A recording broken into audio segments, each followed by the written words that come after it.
انا کو کسی کے سامنے پامال کر دینا مجازی عشق ہے، اور اپنی انا کو بہت سو کے آگے پامال کر دینا عشق حقیقی ہے۔ جب انسان کا علم لا حاصل رہتا ہے تو وہ دریا کو چھوڑ کر سمندر کا پیاسا بن جاتا ہے، چھوٹے راستے سے ہٹ کر بڑے مدار کا مسافر بن جاتا ہے۔ تب اس کی طلب، اس کی ترجیحات بدل جاتی ہیں۔ حضرت مجدد الافسانی بہت سخت اصول بزرگ تھے، لیکن ایک بات ان کی کبھی بھولنے والی نہیں۔ انہوں نے فرمایا، جو شخص تجھ سے مانگتا ہے اس کو دے۔ کیا یہ تیری انا کے لیے کم ہے کہ کسی نے اپنا دست سوال تیرے آگے دراز کیا؟ درد وہ ہوتا ہے جو ہمیں دوسروں کو تکلیف میں دیکھ کر ہوتا ہے، ورنہ اپنا درد تو جانوں کو بھی محسوس ہوتا ہے۔ رشتے اور راستے زندگی کے دو اہم پہلو ہیں۔ کبھی کبھی رشتے نبھاتے نبھاتے راستے کھو جاتے ہیں، اور کبھی راستوں میں چلتے چلتے رشتے بن جاتے ہیں۔ کسی کو رشتے راس آ جاتے ہیں، کسی کو راستے۔ فرق صرف اتنا ہے کہ راستوں کے دکھ برداشت ہو جاتے ہیں، لیکن رشتوں کے دکھ نہیں ہوتے۔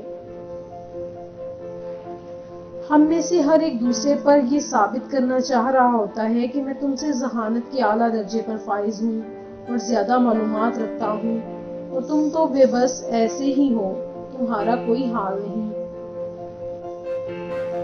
زندگی میں کوئی شخص، کوئی رشتہ، کوئی جذبہ بھی مستقل نہیں ہوتا۔ ان کے پاؤں ہوتے ہیں، ہمارا سلوک اور رویہ دیکھ کے کبھی یہ بھاگ کر قریب آ جاتے ہیں اور کبھی آہستہ آہستہ دور چلے جاتے ہیں۔ آپ عورت کے ساتھ کتنی بھی عقل و دانش کی بات کریں، کیسے بھی دلائل کیوں نہ دیں، اگر اس کی مرضی نہیں تو وہ اس منطق کو کبھی نہیں سمجھے گی۔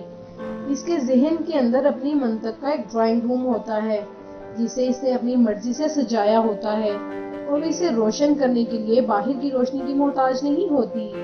اس لیے وہ کسی عقل و دانش اور دلائل کے معاملے میں مانگے کی روشنی پر ایمان نہیں رکھتی۔ اس نے جو فیصلہ کر لیا ہوتا ہے وہی اس مسئلے کا واحد اور آخری حل ہوتا ہے۔ ہر ایک چیز اپنے وقت پر ہی اچھی لگتی ہے۔ نیکی کمانے کا وقت جوانی ہے۔ افسوسناک بات یہ ہے کہ ہم نیکی اس وقت کرتے ہیں جب ہم برائی کے قابل نہیں رہتے۔ ضرورت سے زیادہ اچھے بنو گے تو ضرورت سے زیادہ استعمال کیے جاؤ گے۔ انسان واحد ایسی مخلوق ہے جس کا زہر الفاظ میں ہوتا ہے۔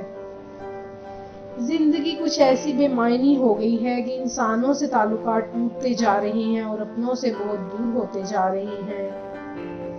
میں جانتا ہوں کہ میں کچھ تو ہوں، کیونکہ میرا رب کوئی بھی چیز بیکار نہیں بناتا۔ جس چھاؤں سے عزت نفس زخمی ہو، اس چھاؤں سے دھوپ بہتر ہے۔ جب سورج غروب ہونے لگتا ہے تو چھوٹے آدمیوں کے سائے بھی بڑے ہو جاتے ہیں۔ وہ دین کسی کو کیا نقصان پہنچائے گا جس میں راستے سے پتھر ہٹا دینے پر بھی ثواب ملتا ہو۔ ہمارے ساتھ یہ بڑی بدقسمتی ہے کہ ہمیں بازاروں میں جانے کا وقت مل جاتا ہے، تفریح کے لیے وقت مل جاتا ہے، دوستوں سے بات کرنے کے لیے وقت مل جاتا ہے، لیکن اپنے ساتھ بیٹھنے کا، اپنے اندر جھانکنے کا کوئی وقت میسر نہیں آتا۔ کوشش کرو کہ سب کچھ ٹوٹ جائے، پر وہ مان نہ ٹوٹے جو کسی بہت اپنے نے خود سے زیادہ آپ پر کیا ہو۔ ہماری نظر دوسروں کے چھوٹے چھوٹے عیوب پر ہوتی ہے، پر اپنے بڑے بڑے عیب دکھائی نہیں دیتے۔